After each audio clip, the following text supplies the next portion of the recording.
distinguished guests, esteemed colleagues and friends from around the globe. AI beyond limits within ethics. What an interesting line of words for a Congress organized by humans for humans.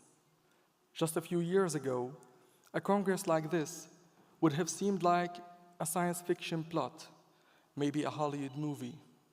Now, AI is reality, and its ethical implications are a pressing concern.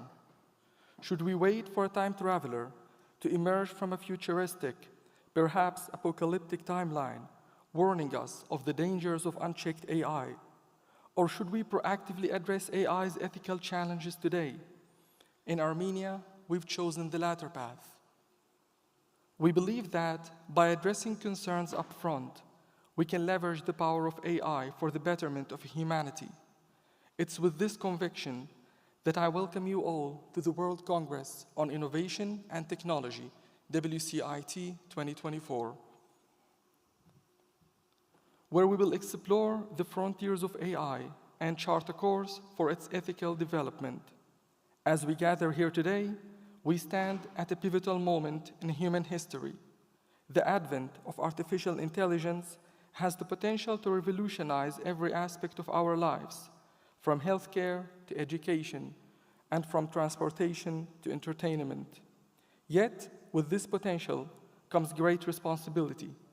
As we have collectively created this powerful tool, we also bear a collective responsibility to ensure its development and use will benefit humanity. The red flying man you can see in our logo is not a time traveler. It represents us, humans of today, and the power of mind. Let this Congress be a platform for open dialogue, collaboration, and innovation. Together, we can harness the power of AI to create a future that is sustainable and beneficial for all.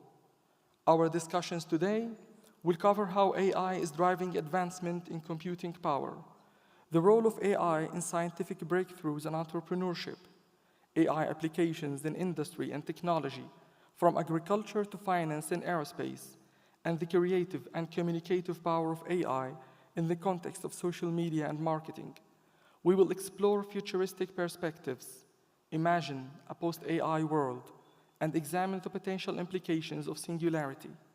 I am confident that the discussions and collaborations that take place here will have a lasting impact on the development and responsible deployment of AI. Once again, welcome to Armenia, and thank you for joining us today. I wish you a productive and inspiring Congress. Until the stage is ready, let us prepare for our first keynote speech today about AI and machine learning in imaging, from medicine to entertainment and security.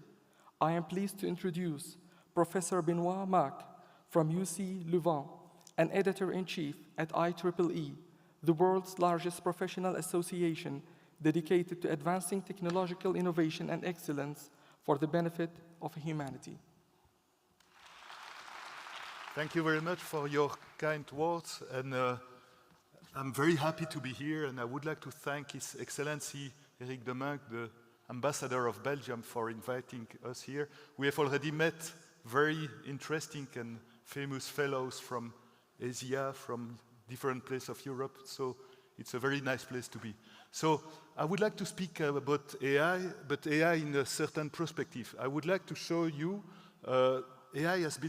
deep learning has been invented in imaging. Everybody is speaking about ChatGPT together, about speech, but the deep learning started with imaging. And I would like to show you that imaging is a nice place to play. And you can play medicine, you can play entertainment, you can play video surveillance, security application, using AI and imaging. And that's why I decided to make a so broad title. It's not a very marketing title, but I would like to draw you the attention that you can do open innovation from different domains, and that AI is really the motor for this open innovation. So my lab is the Pixels and Interaction Lab, and what I like to do is to deal with pixels, but we deal more and more with, of course, speech, language, but also DNA, biomedical data, the next speaker will speak about biomedical data, which is an important issue, how to grab the data to train our models. So the goal of my talk is really to show that doing research and creating spin-off goes so well together. When you are dealing with research, you want to publish in the top journals, it's a good issue, but if your PhD students or your researchers are also part-time involved in the real situation, in real innovation stuff, thinking about startup or thinking with companies, we did a lot of work jointly with IBA. You will hear about this company later. For example, it's very important to create such an ecosystem where the research is playing with the industry, the research is thinking about valorization and about spin-offing. This is very important. This is the goal of my talk. And I will say a few words about what we do. We like our students to spend at least, our PhD students or research, they have to spend 1 day per week on sandboxes. When you have a technology, you want this technology to be used by people. For example, we have people doing very advanced research. We have just had a NeurIPS paper accepted, but those people are spending 1 day per week in a place, for example, or open up, and they are focusing on practical things. For example, we created sandboxes with medical doctor, and the last sandbox that we did was about mammography, how to screen breast cancer with mammography, and we designed new tools. We put the tools on the shelter in a factory, and people are playing. And they are playing with the user at the center. You know the design thinking, most of you. Design thinking is based on 5 steps. Empathize the user. So we put all the medical doctor with the mammography in the room. We empathize the user. We try to understand how the workflow is working, then define their own problem, and then take the technology and ideate. This is important. Doing prototype and play. So to play with the technology, play with the research, playing with the research, having sandboxes is a key point in our way of doing, and it's a key point to create startups. It's to have people bringing their technology in the real life. Real life is sometimes complicated, but you can create a place, a sandbox where the people can play with the technology. Second point, if you play with one technology, it can help to be open to the other technology. For example, in artificial intelligence, we work a lot on tracking moving target. You can track moving target for doing proton therapy for mobile tumors which move with the respiration. When you respire, everything is moving inside your body. And if you have to treat the tumor when the tumor is moving, you need tracking. You can need tracking for doing games. If you want to do a game with gesture, you need to track the gesture of the people. And of course, if you do traffic management, you need to do tracking of pedestrians. So we like to have challenge from one situation to another. This is very important for us. For example, if we work in image, it's important to have a text, a ChatGPT-like, a RAG, helping us to make decisions about image. But of course, this is also very important in human-computer interaction. And if you want to have smart surveillance environment, you need also to do it.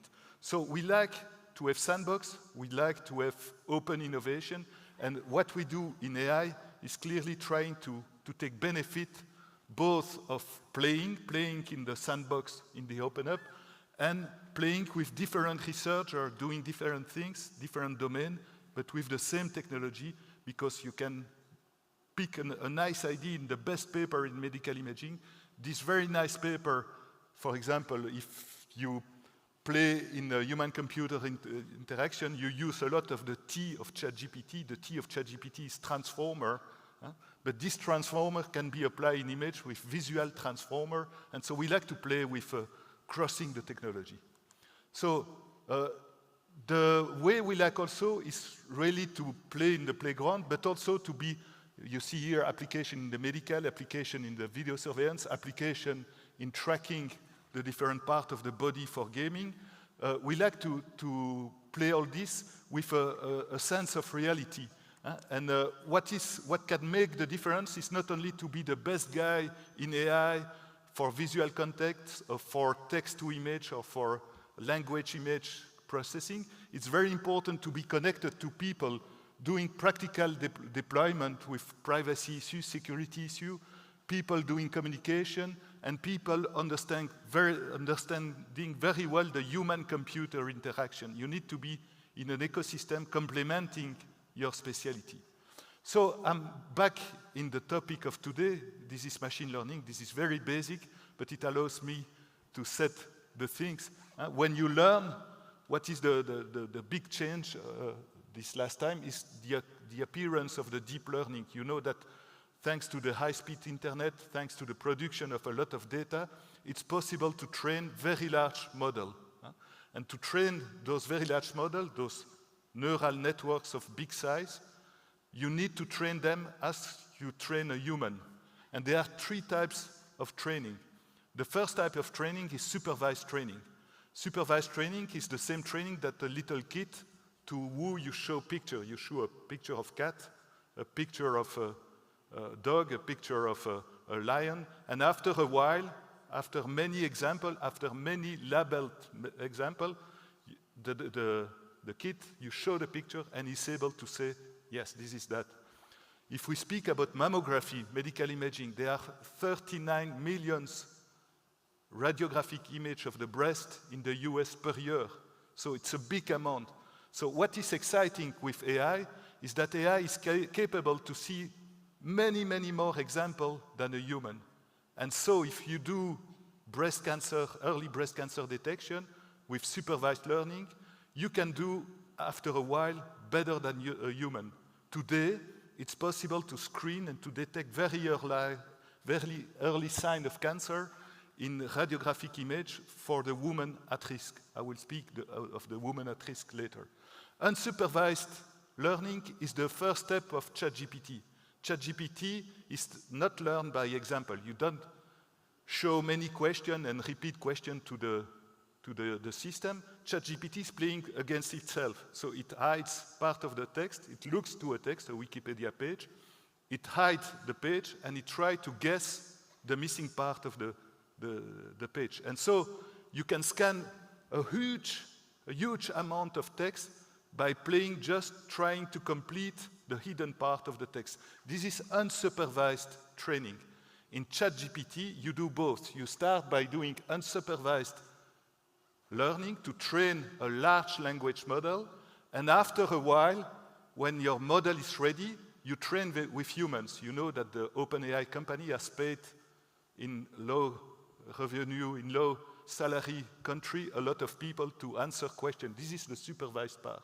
But first, you look to every text, you play on the text on an unsupervised manner, and then you play with supervision. In medical imaging, in video surveillance, we combined always the two.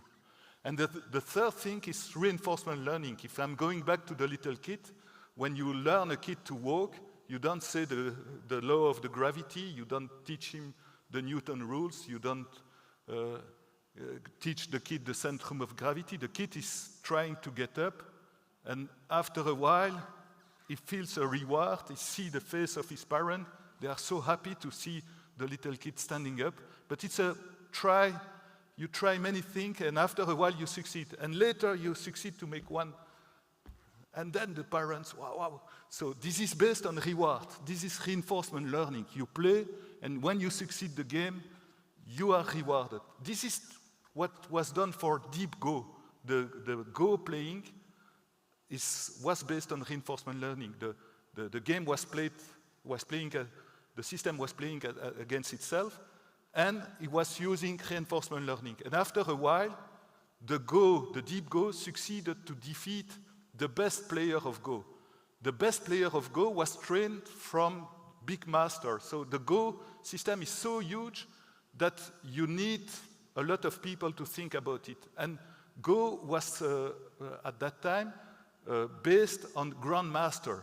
Grandmaster were training young guys, and the young guys were becoming grandmaster, and so forth. The same in medicine. In medicine, it's so complex, a human, that you play with a grandmaster in the hospital, a grand professor who trains you, and you learn from the grand professor how to cure patients or to cure complex diseases.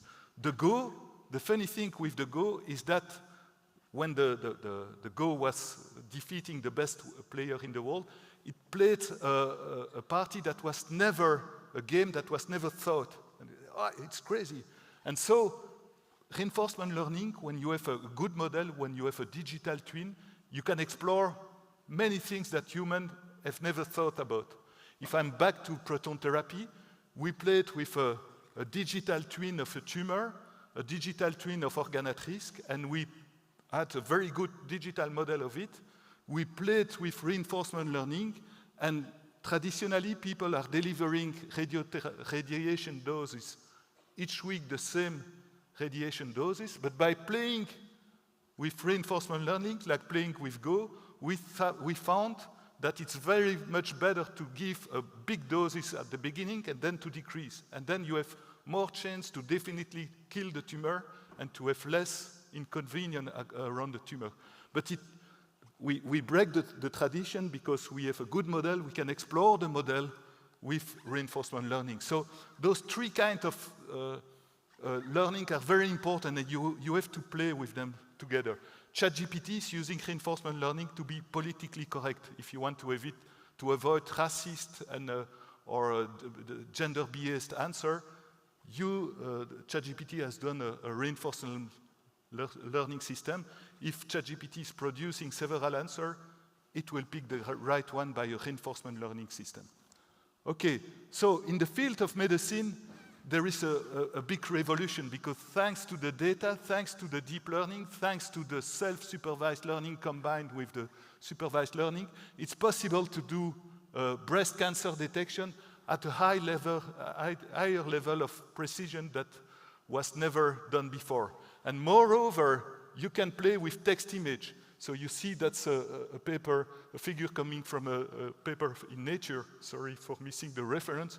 But you see that the medical doctor tomorrow, he will be playing not only with the patient, he will be playing with the data grabbed by the patient on his watch. He will play with the genome of the patient. He will play with the exposome of the patient, where he lives, what he's eating. And it's a very complex situation. If you have all those data, a human cannot afford it. So I'm very sure that the medical doctor using AI will replace the medical doctor that doesn't. AI will never be a good medical doctor, but good medical doctor of tomorrow, they will not have anymore a stethoscope here. They will have a terminal and they will interact with the patient and the data of the patient. Okay? So when you do AI, and that's what we did, I spent 1 year in my life in Canada, in McGill, and I was in contact with Mila there. Mila is a very big center for AI. And so Mila, they brought all the University of Quebec in one site, and they have many different specialties. So it was a good point for us, a good model, and we did the same in Belgium. And we grouped all the French-speaking University of Belgium together, and we have around 600 researchers doing AI with a lot of connection with the local companies, and we are starting to think about startups. So the domain where Trail or association is at the top is the human-AI interaction, particularly when you have different humans thinking differently, how an AI can help to make decisions inside group of humans who do not share the same expertise or who do not share the same value. So AI for consensus is a strong point for us. Trusted AI, in Belgium we have very good cryptographic people. You know maybe that the advanced encryption standard, which is the standard encryption system worldwide, has been invented in Belgium. So we have good crypto guys, and we like to work with those crypto guys. AI model hybridation is very important because brutal AI is stupid.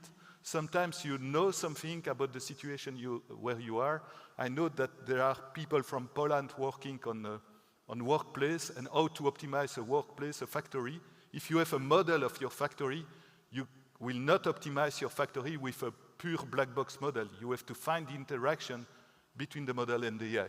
And the last one is embedded AI, how to put AI in small device, in smart sensor, this is something that we address. So going back to the human interaction and the group of experts for interacting with AI, Eric, you probably recognize this picture. Huh? This is a guy there, the neck of a guy who is smoking too much cigar and who is drinking whiskey. And as he's smoking cigar and drinking whiskey, he got a tumor in the neck. If you have a tumor in the neck, the game is complicated. What you have to do, you have to kill the tumor with radiation. And here we have two kinds of radiation. On the left, you have classical radiation with radiotherapy that you have in all hospitals. And on the right one, you have the pencil beam scanning, the proton therapy, which is a very strong specialty of Belgium. You see that the gray zones are higher in the right part than on the left part. That means that the gray zone receives no radiation. And you like to have areas where you receive no radiation if you have a neck cancer. Because if you put radiation in your parotid glands, you lose the salivia. You cannot create salivia after because it has been destroyed by the X-ray. The worst situation would be to irradiate the spinal cord. If you irradiate the spinal cord, then you cannot move anymore. Huh? So the spinal cord there and the salivary glands have to be protected. And so when the people are delineating the tumor, delineating the salivary glands, delineating the spinal cord, it's easy. Delineating organ at risk is easy, and it's done today by AI. We've provided the tools to do it automatically. What is more complicated is to delineate the tumor. Delineating the tumor is complicated because you see the tumor on the radiography, but you know that the tumor is propagating further than what you see on the picture. If you have fat tissue, the tumor will propagate. If you have a bone tissue, the bone will be a wall for the tumor. So it's really human-based and it's very complicated. And so you need to have different kinds of experts. And so that's the place where you need new AI system interacting with different opinions. And then after, when you make your decision, you have to know if you will put a lot of irradiation, you are sure that the tumor will be killed, but then you will have health problem. The salivia is not anymore there, you have dysphagia, that means that you cannot eat properly, and there are a lot of secondary problems. And there, again, AI has to be designed with human in the loop. You need the patient in the loop, or you need a representative of the patient. Do you want to be sure to have no secondary cancer within 20 years, or do you want to have a good comfort of life, or where is your compromise? So there are plenty of situations in medical imaging where you cannot have an AI black box. You need an AI which interacts with a group of people having different opinions. So another issue that we are addressing is cancer detection, cancer screening, detecting early signs of cancer in large screening program. And nowadays, we know that some people are more at risk than others. For example, if you have two uncles or three, if your father and your grandfather have had a colon cancer, you have to care about it. Probably you have some genomic risk linked to that. And thanks to AI, it's possible to explore your genome and to know more and more about you. It's a bit dangerous because you can know if you are at risk of cancer, but you can also know if you are at risk of psychiatric diseases, if you are at risk of addiction of alcohol. I hope this evening we will not detect who is addicted or not. But so your genome is programming you, and it's programming you for your risk at cancer and many other things. So we have to use cryptography to be very cautious with that. But if you use it properly, we can do nice things. You know, this is breast cancer screening, and it's very uncomfortable.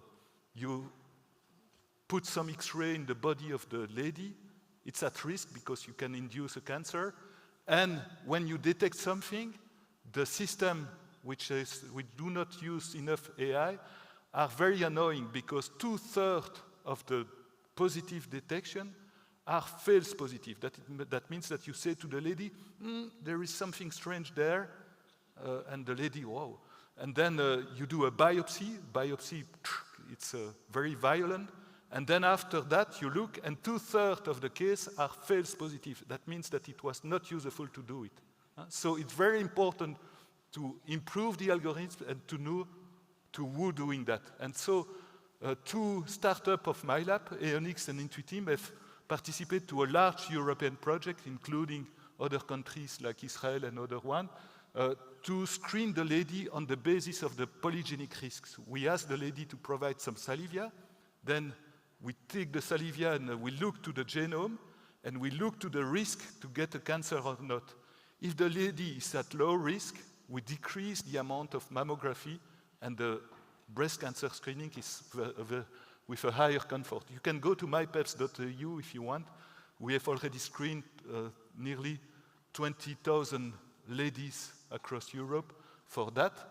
But of course, I explained that to one of my female colleagues, and she said, wow, I want to be MyPeps. Then she went, she put the salivia, and then she received an envelope, you are at high risk. She told me, and I was unable to work during 50 days. So it poses ethical question and how to handle those data properly. It's not a pure engineering work, clearly, but it helps. And there is a recent publication in JAMA, which is one of the most important medical journals, showing that if you invest in screening program and you want to decrease morbidity, the use of polygenic risk combined with medical imaging is clearly gaining a lot. For a given amount of money, you will have less cancer, earlier cancer, and if you are at risk, it's interesting to do mammography before 40. If you are not at risk, do not need to do it after, don't start before 50. So there are things to help to manage. If you have a lot of data about a population, if you know the data, not only the image, but also the way the people live, the exposome, and their genomes, you can do very nice things, and we are busy with that, with nice company, nice Belgium company, Aeonix and Intuitim. So a last point that I want to show that image and all the things that we do can help. This is a case where we wanted to deploy many cameras across a city, and we wanted to have low-cost camera with low-cost computation power. And so the idea there is to try to develop parsimonious AI. And so what we did, we used a big AI model, a big visual transformer, knowing a lot of things about the city, very much trained. And what we used small models. For those who are practicing AI, they know YOLO, probably. YOLO is a model for doing tracking of objects. We use small model in the local camera and a big central model. And the small model is optimized. Each time the small model is looking and finding a strange situation, he asks questions to the big model, and he learns. So it's a student-teacher system. And after a while, the small model, the initial one, which was very much optimized, the small model becomes far better than a standard optimized model. So to have small local models discussing with big model allows you to do local. We do it also for drones. If we look to very rare events on drones, you have a local processing, and you don't want to send the complex image. You want to send the complex image only on the difficult situation. To have a local, small, big interaction is very interesting. So I'm not sure that the video will work. I will try. But if yeah, it's working. So you see that in blue, we are doing far better than in red. The blue one is the one optimized with the big teacher. The red one is the only small one teach. And you see that you have many different situations. It can rain, it can be night, and so forth. So these are the project to conclude. These are the projects on which we are working. And just to recall, we are doing many things. It's like a sharp market or an Alibaba market. It looks a little bit strange or lab, but we like to do many things together because it brings idea from one domain to another. I want to point to one which is Siamese. We are working with the Belgian Royal Museum, where we have very famous painting of Rubens and things like that. And we work there with people working on Alzheimer's disease. And we create a game inside the museum to help a caregiver of an Alzheimer people to have a dialogue and to emulate the cognition between the Alzheimer people and the young people and the caregiver. And for that kind of things, we think there is plenty of room. Our future will be to care about fragilized people, will be to care about elderly people, and to create an environment where they keep their humanity. I think AI combined with artists and things like that is something so important. So I hope that I will find some connection in Armenia to work on the silver economy, how to use AI, image, and sensing system to make the life of elderly people, isolated people, or fragilized people more better and more, how to make them more human because they are still active in artistic experience and things like that. This is one of my hope of my trip here.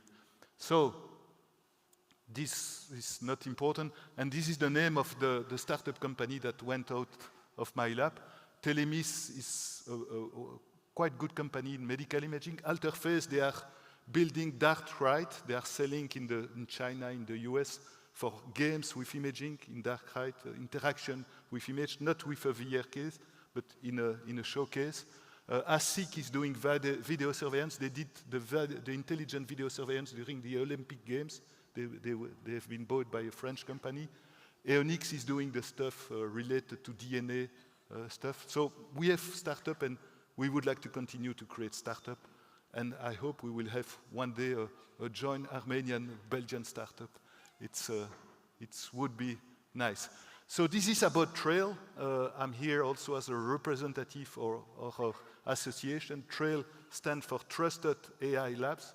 This is really our ecosystem dedicated to AI in Wallonia. And do not hesitate to ask with us, to interact with us. We have a factory, we have sandboxes, we like to play.